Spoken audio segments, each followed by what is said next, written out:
Good evening, ladies as well as gentlemen. Papa Boris here, playing some more Pillars of Eternity. Now, in this video, we're going to try to clear out this map here, Anslog's Compass. So we're here because the woman back in Gilded Vale wanted a witch doctor lady to make a potion for her to help her baby survive. That lady is, the witch doctor person is like right around here-ish, and she's going to require us to basically clear out the map. So one thing you can try to do if you want on this level is to basically come to the witch doctor last and clear out everything first before coming to her so you can instantly complete the quest. So let's go ahead and get started here. We're going to start with a little cutscene sort of situation with Tilly and Eggdrang. These are very poorly equipped fisherman farmer people.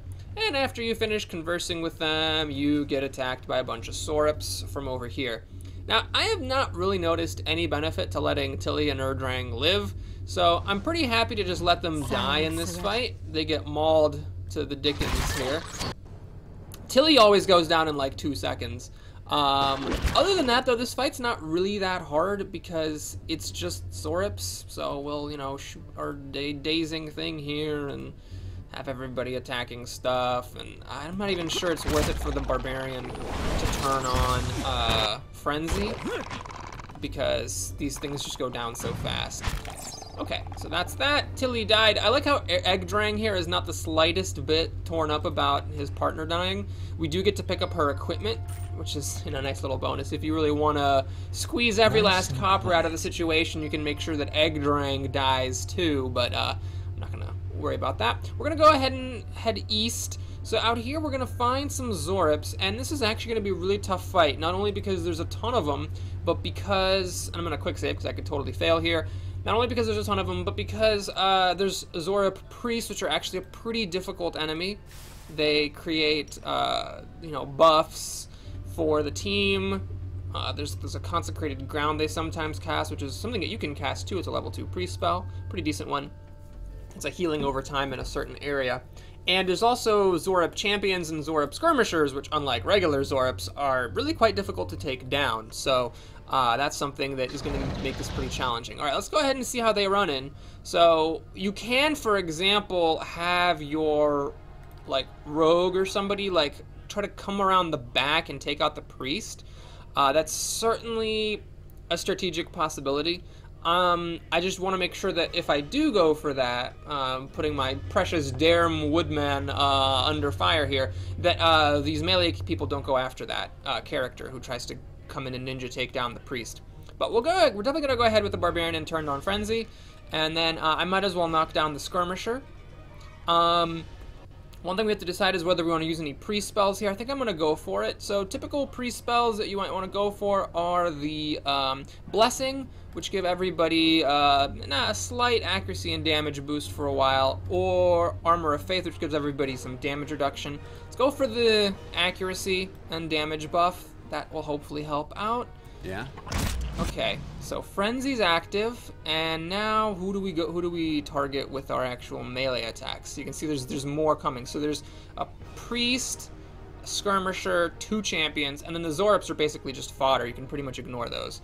So I'm gonna go ahead and target the champion, even though the skirmisher is the one who is more damaged, because the champion is going to be a problem, and I want to try to take the champion down as quickly as possible. I'm hoping that with the rogue shooting at the prone skirmisher and plus carnage, I'll be able to take the skirmisher down quickly enough.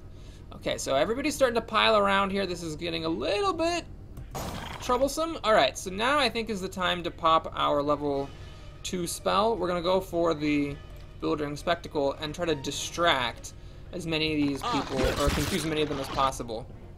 So now that went off.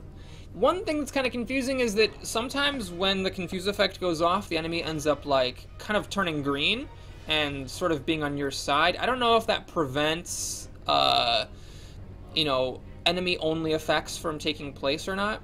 But we'll just let that kind of play out as it will naturally. The main issue here is the Zaurop champion here, who is about to start, I think, wailing on our priest. So I'm going to turn my Barbarian's attention over to the champion. And then while these guys are green, I'm going to have the fighter come over and try to knock this champion prone. The wizard, I believe, is still casting a spell. No, I think he's done casting a spell. Okay, so let's go ahead and see if we can daze the champion here. The idea is that that way the rogue's shots will get that sneak attack bonus. Okay, so let's take a look at what the hell's happening here. Can I actually control these guys and make them attack the priest? Oh no, hang on, that was my rogue. No, I cannot. So they're just confused, but they're not. I can't control them necessarily. Okay, they turned back to being red. Can we just finish off this champion? Okay, he's starting to get healed. I'm gonna do a quick bit of burst damage here. We're gonna shoot some of these missiles at this champion and just try to bring him down. Okay, there. So now he's gone. Now the barbarian... Oh, the barbarian got knocked out. Oh, crap. So when you have Frenzy active, one problem with it is that it does, like, hide your health and endurance. Usually it's not a big deal, but in this particular situation, I might have to reload the fight because the barbarian actually got knocked out while I couldn't see her health. And unfortunately, I didn't get to use my, you know, crazy healing ability. I can't bring her back. I don't have anyone who can do that. So we're going to have to blow our whole load here, hope that we can somehow pull through, and then after that, just rest to get rid of the barbarian's negative effect from being knocked out. So because of this, we're definitely going to just go balls to the walls Dickens here. Let me take a look, see if there's like a good offensive spell the priest has. That's one of the problems with priests, is that they just don't have very much offense. Let's go for a divine mark on the Zorip priest here. Gonna have the rogue try to shoot the priest down, and the wizard will daze the priest so that the rogue's sneak attack is turned on. Okay, there goes the priest. Good. Now the next target is the champion. The Zorip is really irrelevant, so everybody needs to just target the champion. The champion is dazed, so sneak attack is active. Couldn't quite finish him off. All right, is there any? Do I have any other thing? Oh yes, I can do his blinding shot. Okay, didn't need it. Probably should have. You know, I should have used that earlier. Honestly, the rogues got that blinding ability used at range. That could have maybe helped turn the tide a little bit. Okay, so the barbarian gets back up. We pick up a whole bunch of treasure from these people, and at this point, I have no more level 2 spells for either the priest or the druid. Now, you could try, I suppose, to, like, really rough it and save your camping supplies and not rest here. But I'm not going to bother, you know, trying to play hardball here. Plus, I know there's, like, at least 2 camping supplies in the earlier map, which we can go pick up if need be.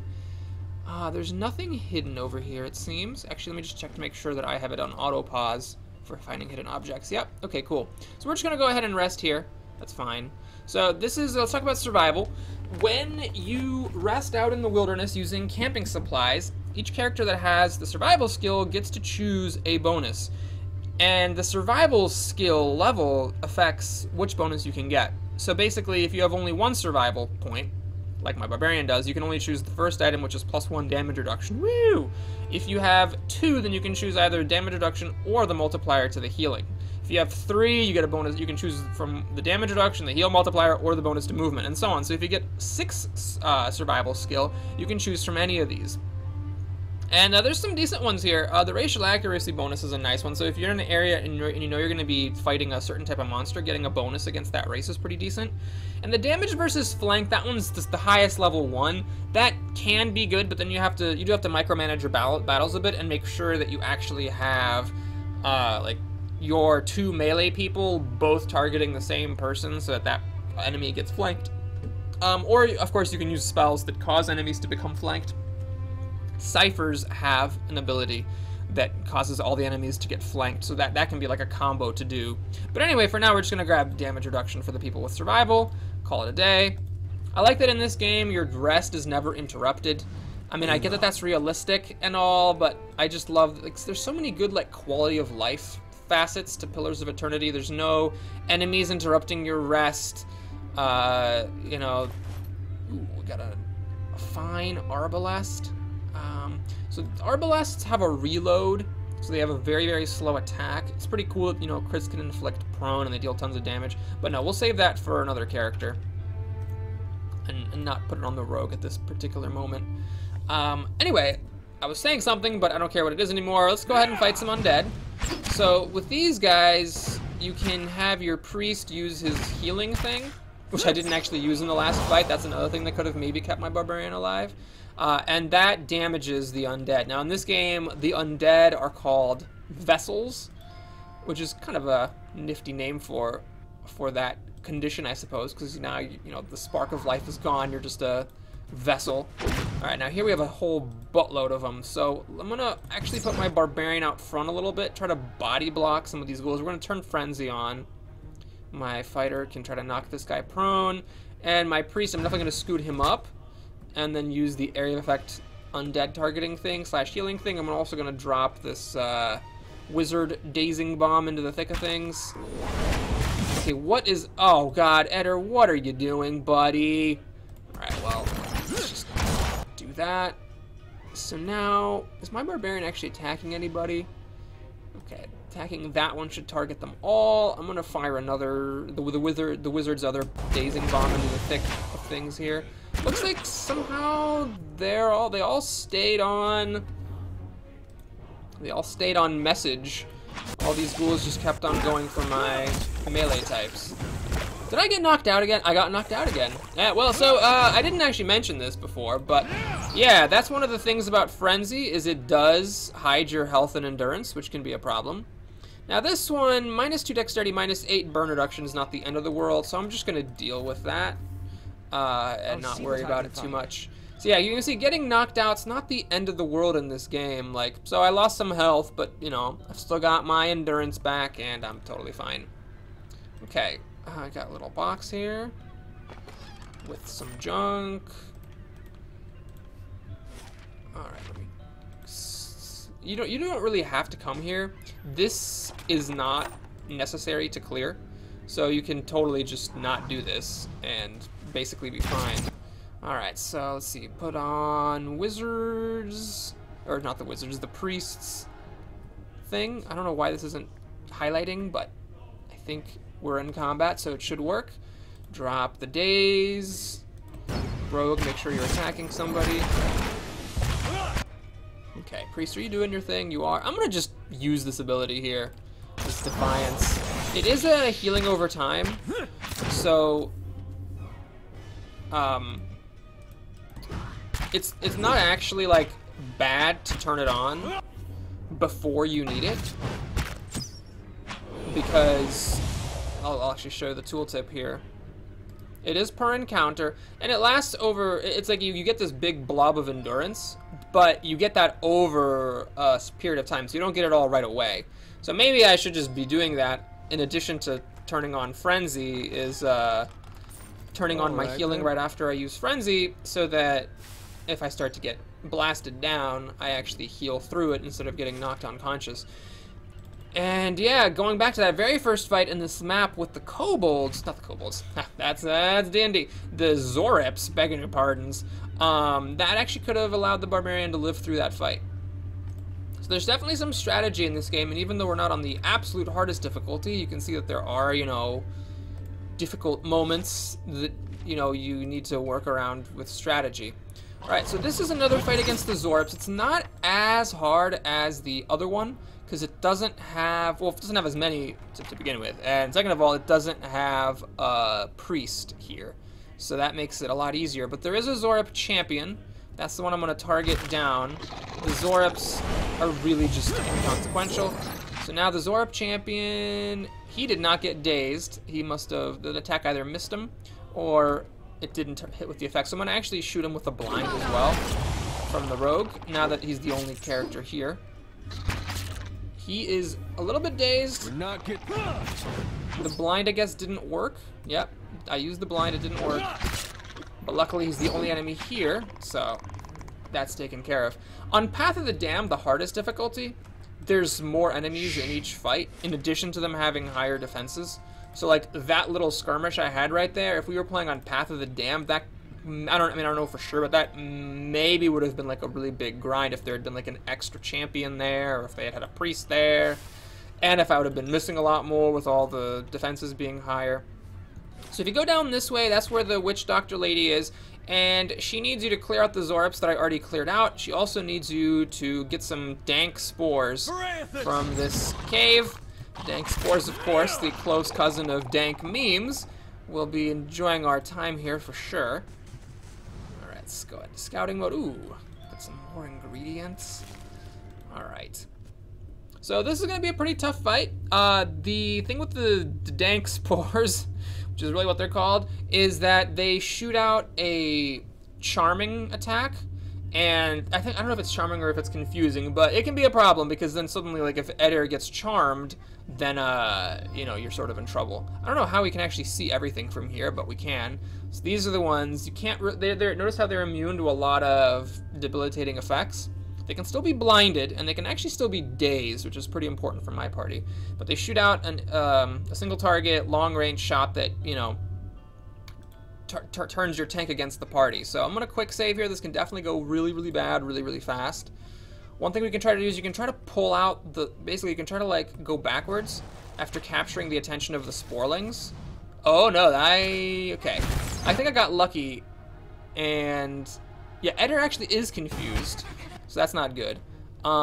This actually is really bad because Eder's in the back and he's confused, so that's unfortunate. I don't know if these dank spores can hit us from all the way back here. This can be a little bit tricky. So I'm going to take a moment to turn on Frenzy here. We're going to also daze all these bitches and try to shoot down the sporling. The rogue is currently being attacked by 2 sporelings, which is a big problem. So the barbarian, as soon as the frenzy comes on... Why is this not hotkeyed? Okay, that's weird. Let's turn that back on. So yeah, once frenzy is on, I'm going to... Ah, crap. The barbarian's currently being engaged by that sporling. Yeah, let's just finish this one off and then immediately come over and attack the others. Meanwhile, Eder has another 2 seconds of confusion to go. The wizard's shooting his dazing ray. All right, the priest. Let's get some armor of faith going here since we're on a tight cluster. Get some bonus damage resistance. Okay, because this rogue is gonna go down real fast. Maybe he should try to blind one of these guys just so that they don't hit him as much. Oh god, he's gonna go down this fight. Yep, down he goes. Okay, so he went down before the priest could even get off his thing. Why is my barbarian not in frenzy? All right, well, we're gonna turn on the savage defiance, I guess, and then Eder is now unconfused, so let's go ahead and knock that sporling to its knees. Please, can you kill that sporling? All right. Yeah, so definitely I'm not the world's best Pillars of Eternity player, nor do I hope am I the worst. Let's go ahead and use some of our encounter abilities here.